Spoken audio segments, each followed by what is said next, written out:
Good morning, I'm Adam Sexton. Last week, we heard of some of the staggering toll being taken on New Hampshire businesses by COVID-19. The hospitality industry alone estimates its losses at $800 billion so far.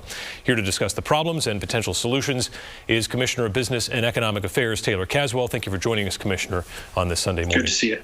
You bet, Adam. So give us the big picture view of how businesses are faring right now amid this pandemic. Some are busier than ever, some are being financially devastated, and some, like hospitals, are actually both.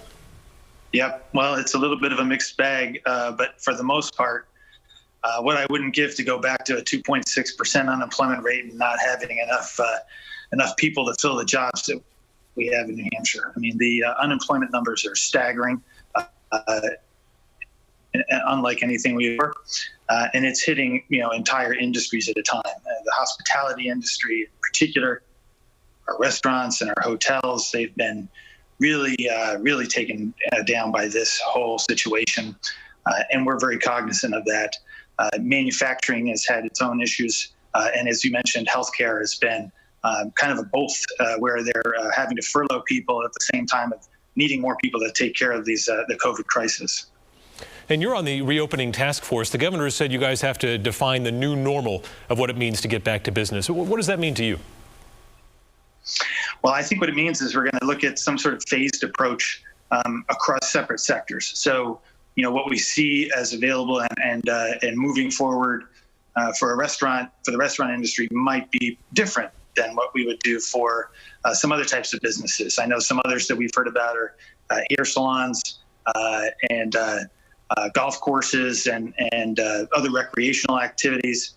Those are all, I think, going to see a slightly different type of reopening. A lot of this, I have to say, is being totally driven by our public health community and the people over at our Health and Human Services Department, who are really kind of giving us the thresholds for the committee and for the task force as we chart a path within those thresholds. Do you think we're going to have anything resembling a normal summer tourism season here?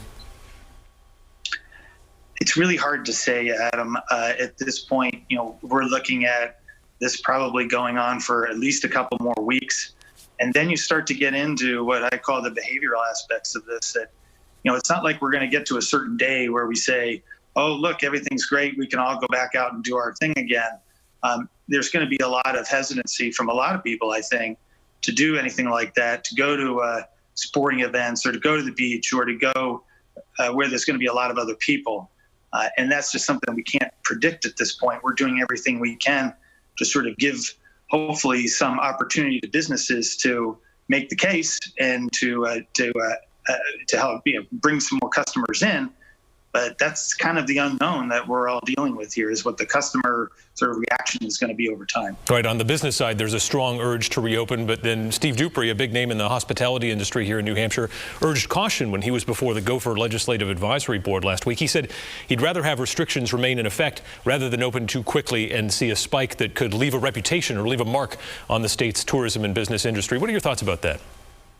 Well, I think that's not a bad point. I think, from a purely business standpoint as well, if you're telling a restaurant or a hotel that they need to operate at, only 50% occupancy, but all of their other costs remain much the same, going forward, that doesn't exactly present an economic model that is going to be appealing to them to open at that time. So I think, in addition to what Steve is talking about as the public health side of things, there's also an economic point where there's a balance that we have to try to find for businesses to be able to operate, but also be able to make money and employ the people that is going to help us lead us out of this.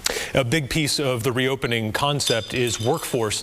What are you going to do about, and I know this doesn't all land on your shoulders, but collectively, what are we going to do about workers over 50 who play a crucial role in managing and overseeing businesses, those folks who might feel a little bit more at risk coming back to work in a phased approach? Yeah, well, I think that's exactly what I was saying earlier, is that there's a big behavioral component to this, and a lot of it's going to depend on the ability for us to continue to grow our testing capabilities here in New Hampshire, and we have been seeing a pretty steady increase over the last couple of weeks in what we're able to do and how many people we're able to test. That's going to continue to be central, in my view, to the ability not just to reopen, not just to say that there's going to be a date here and a date there where we're going to do a certain type of opening, but to be able to give people the confidence that when they go to these places, that there's just not that high level of risk of infection. And the influx of federal money we're seeing, $1.25 billion under the CARES Act. Nationwide, we've seen some issues with big business swooping in and snatching up relief funds that would have been of much more help probably to small businesses. Are we going to see the same thing happen here with the CARES Act funding, big out-of-state corporations getting the relief funds and maybe some small business owners somehow missing out? Well, I think 98% of the businesses in New Hampshire qualify as small businesses. So I think, by and large, that's going to be who's going to be seeing most of the relief funding that's coming through. We have a select number of big, huge out-of-state corporations smattered across the state, but by and large, most of our business community is small businesses, and that's who's going to get the relief primarily. And how are you going to reach that owner of a diner or another small business that might be out there in Woodsville or someplace that doesn't have the connections or the experience to really, connect with the Gopher Committee or the people that they need to know in the business or political world to make this work for them? That's a big part of what we've been doing at the department for the last couple of weeks, is really standing up a number of ways for businesses to be able to get the information they need, get their questions answered.